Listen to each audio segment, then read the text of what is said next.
రాత్రి 23rd midnight, 23rd, 24th intervening night no Kanekal Mandal Hanakane Hall village లో ఒక రామాలయం ఒక ఆంజనేయ స్వామి దేవాలయం దగ్గర ఉన్నటువంటి ఒక రథాన్ని దుండుగులు కొంతమంది అగ్గిపెట్టడం జరిగింది. సో ఈ కేసులో మనం వితిన్ 24 hours అక్యూజ్ని ట్రేస్ చేసి ఐడెంటిఫై చేయడం జరిగింది.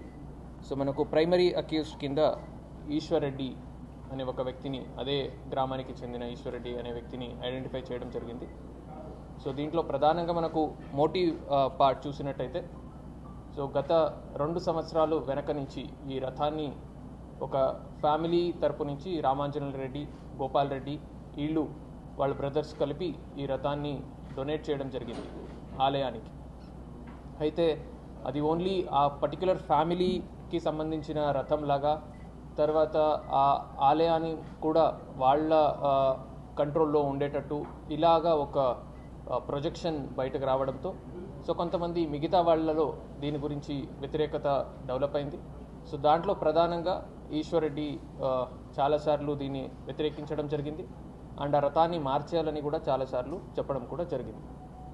సో ఈ మోటివ్తో పాటు అక్యూజ్డ్ ఈశ్వర్ రెడ్డి సో అతని బైక్లో నుంచి ఫ్యూయల్ అది తీసుకొని రథం పెట్టినటువంటి షెడ్ ఏముంది సో దాని లాక్ని యాక్సెల్ బ్లేడ్తో అది కట్ చేసి సో లోపల పెట్రోల్ని దాని మీద వేసి దానికి అగ్గి పెట్టడం జరిగింది.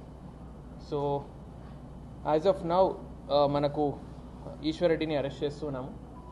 ఇది కాకుండా మిగతా దీంట్లో ఈ కేసులో ఇంకా ఎవరెవరు అక్యూజ్డ్ ఉన్నారు, దీని వెనక ఎవరున్నారు, సో ఇదన్నీ కూడా డీటెయిల్డ్ ఇన్వెస్టిగేషన్ చేయడం జరుగుతుంది. So further involvement of other accused is also being looked into అండి.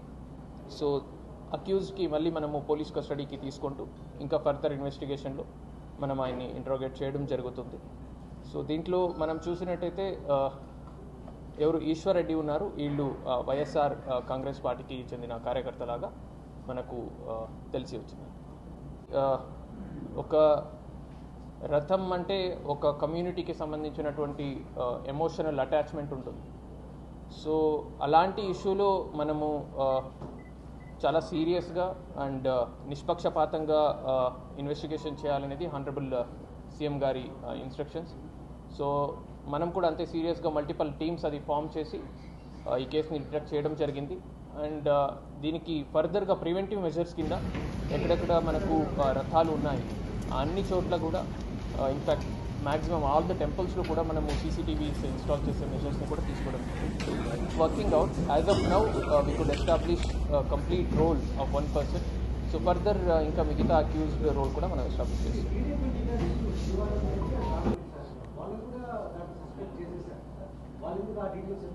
సో మనము as of now we have established 1 accused. So వాళ్ళని మాత్రమే మనము కస్టడీలో తీసుకోవడం జరిగింది. సో మిగతా మనం ఇంకా వీఆర్ క్వశ్చనింగ్ అండ్ ఒక్కసారి వాళ్ళ రోల్ ఎస్టాబ్లిష్ అయిన తర్వాత విల్ బీ ఏబుల్ టు ఇప్పటిదాకా ఒక దాదాపు 5-6 members దాకా మనము క్వశ్చనింగ్ చేస్తూ ఉన్నాము.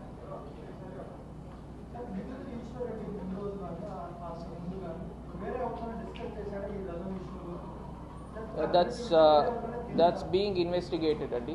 సో అది will let you know further details because case already ఇన్వెస్టిగేషన్లో ఉంది కాబట్టి కొన్ని డీటెయిల్స్ అని మనం షేర్ చేయలేని పరిస్థితి. రాజకీయంగా సచ్ ఏమి కనపడట్లేదండి. But accused is affiliated towards YSR Congress party.